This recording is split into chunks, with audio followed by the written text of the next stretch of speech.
Oh, just when I think it might be time to get out, they keep pulling me back in.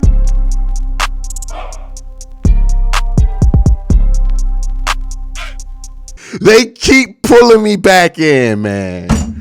Oh, I'm so sick of this team, but I love them. I love them at the same time. This is a different franchise than what we've had the last 20 years, despite the results not feeling particularly different. The urgency of the results to fix these results is different.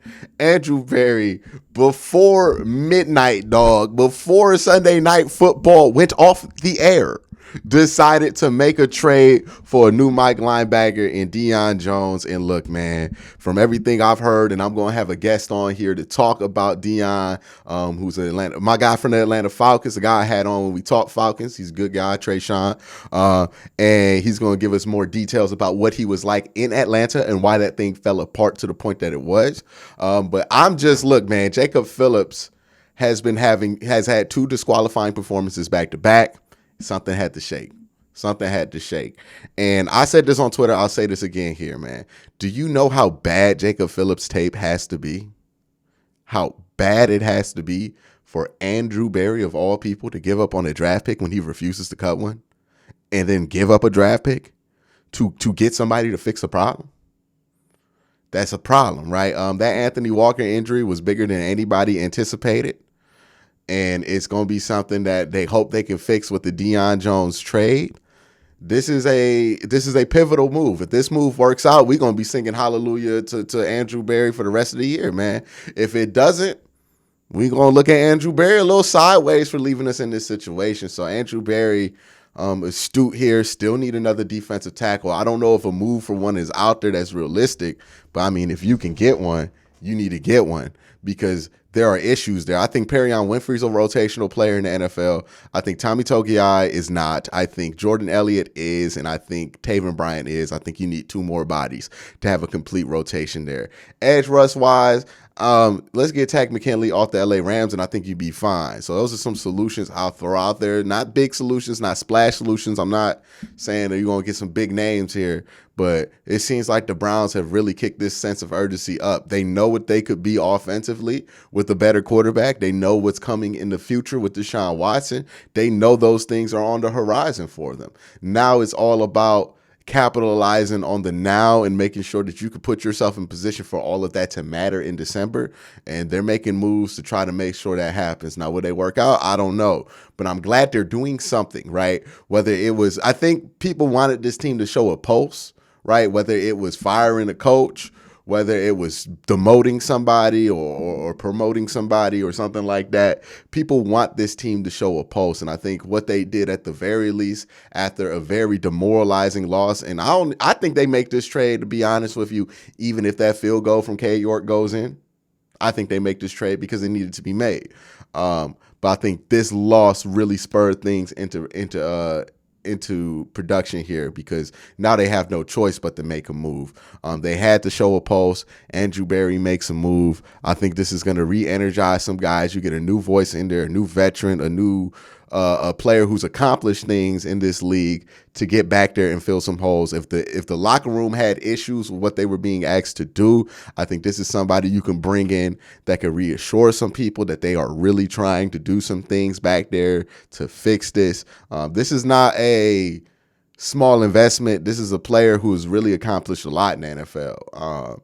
So, there is some hope that this can work. This is not them trading for like a 3rd string guy. This is a starter in the NFL for quite a while in the 4-3 system.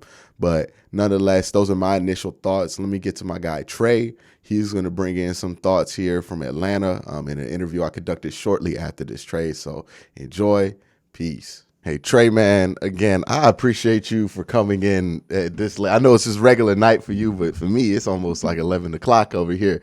I already took my post-game angry nap. Like, I was ready to sleep this one off and then start the hopeless hope train on the next week. But we got a trade to talk about here, man. How's everything been? Man, well, not well. I wish I could say that things went great, but I wasn't able to get a post angry Sunday nap in. I've just been angry all day. So that's kind of how it's been for me. It's the best thing and the worst thing because I know my sleep schedule will be terrible the rest of the week because of it, but I could not. There were no productive solutions that were coming out of my mind at that point. But Man, just one of those Sundays. But the Browns, they're trying to make a productive solution. Look, the linebacking placement terrible for this team, specifically in the middle in that will. See, JOK, he's gonna play. He hasn't played well, I would say, the Mm. last few weeks either. They make the move for Deion Jones. What was it? What kind of pick was it? Was it like a conditional fifth or something like that? I think that's right. I didn't even know if it was that high. I thought it may have been a six or something like that. But yeah, that could be right. I feel like we were just like, hey, whatever we get from Baker Mayfield, y'all can keep. And you know what? I think Terry Fontenot was like, whatever we can get for Deion Jones, we'll take it. So, it seemed like a good trade partner at this stage. So first, let's go over who Deion Jones is. He's a longtime starter for you guys. Kind of just describe what his game is, what he isn't, so Browns fans can know what to expect. Yeah, man. So, Deion Jones is probably when he came onto the scene, he was one of those that new wave of linebackers, not your throwback run stuffers, but your more finesse, great in pass coverage, speed. That was a big element of Dan Quinn's defense back when he was running things with Atlanta. So, Deion Jones fit that mold very well, playing in the 4-3 defense. He was able to fly around. He had guys in front of him keeping him, off of the offensive lineman, and you're going to get a guy who was a former Pro Bowler. He was a team captain. I believe he has the most interceptions for a linebacker within his first 5 years of playing.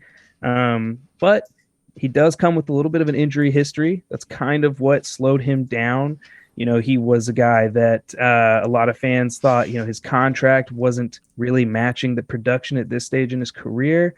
And I think that he just wasn't really fitting in with Dean Pease's 3-4 defense. So Mm. that schematic shift seemed to kind of catch him up a little bit last season. Is he? He's an inside linebacker.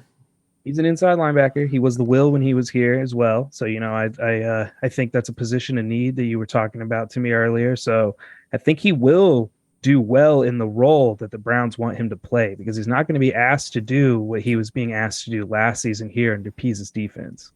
Is that what went wrong? Was the change to 3-4 for him? He's just not a big enough guy to kind of survive in that, and it kind of led to injury issues. Yeah, so he was dealing with a bit of a shoulder injury before the schematic shift, kind of towards the end of the Quinn era, and then he was asked to take on a role where he was having to take on linemen more on his own.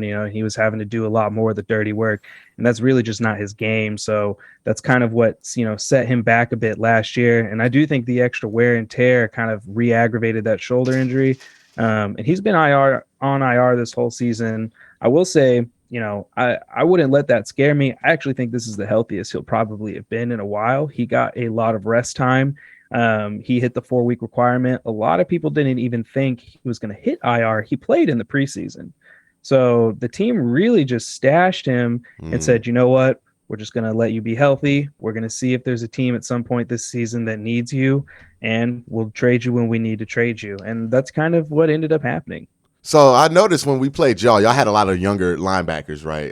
Evans, everybody else is in there. Was this more of like a hey, we just want to move on to the young guys? This guy's pretty much at the end of his contract, and we want to see what these guys have, and it's not worth it trying to play him in some kind of limited role where he's not going to be happy, kind of situation there. Like, is it that, or is he like, or is it more or less he's actually injured and they're just like, well, we're just gonna roll with this. No, I think your evaluation there kind of knocks it out of the park. They've got a lot of young guys on the roster, especially at the linebacker position. Mikael Walker's a third-year guy. He's wearing the green dot now. Rashaan Evans was brought in here to do the dirty work that they didn't think Deion would be able to do, and to kind of fill the role that Foye Oluokun had left when he went over to the Jaguars this offseason. So it's just one of those things where it was like, you know what, this is just the better thing to do for the team right now and for the development of everybody, instead of just trying to figure some way to play him. Yeah, and for those of you who don't like understand the difference from 3-4, 4-3 linebackers, because it seems very similar, right? Because they're both stand-up linebacking positions. But a lot of 3-4 defense, I think like the Ravens back in the day were like the biggest example of this with like Danielle Ellerbe, where it's like it's a crash and dash position, right? And there's one linebacker that crashes and there's one that dashes, right?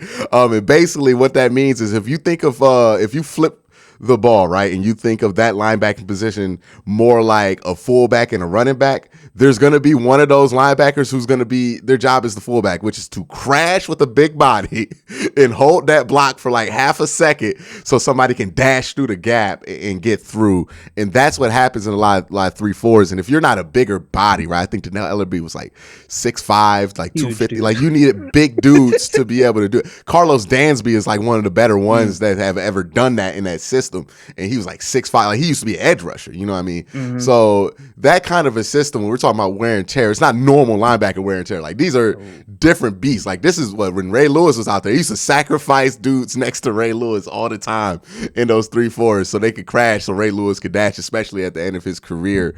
And that's kind of what the situation that Deion Jones was in. It sounds like he was a long-term starter. It sounds like he was a good player in a good system. Was he a green dot for you guys? He was in the Quinn era. He wasn't for Dean Pease, but he was a green dot in the Quinn era. So, you know, and he used to have that C on his chest as well. He's a guy as a captain, you know, he had leadership responsibilities. It's one of those things too, you know, like we said, new regime, you know, they want to get their own guys in. So just kind of seemed like the right time. All right. Sounds like one of those trades that hopefully can work out for both sides. You guys get to pick a new guy that you can add in there. And the Browns desperately need he's a veteran player. I think the hope is like they know he's not a great run defending, like he's not going to be a gap killer, right? Like he's not going to shoot gaps and kill them, but they're just hoping, hey man, just be on time, be at the right spot where you need to be disciplined. So we can, it's kind of like an adult in the room. It's kind of a funny term to use here because of Baker Mayfield, that whole thing, but you just need an adult in that linebacker room, because what's been happening at the last few weeks for the Browns is JOK is going to free roam, right? Like he's going to do what he needs to do to make a play because he's that talented of a player. But when you have a young player like Taki in there, and you have a young player like Jacob Phillips in there, they see JOK do that and think they can do that. They can't. They're not JOK, right? So now you got three linebackers all out of position on the run fit. We're getting easily beat outside. We're getting easily beat inside. We don't have guys at the second level where we need to. And having a player like this will be tremendous. He's only really played for that Dan Quinn system in this one, right?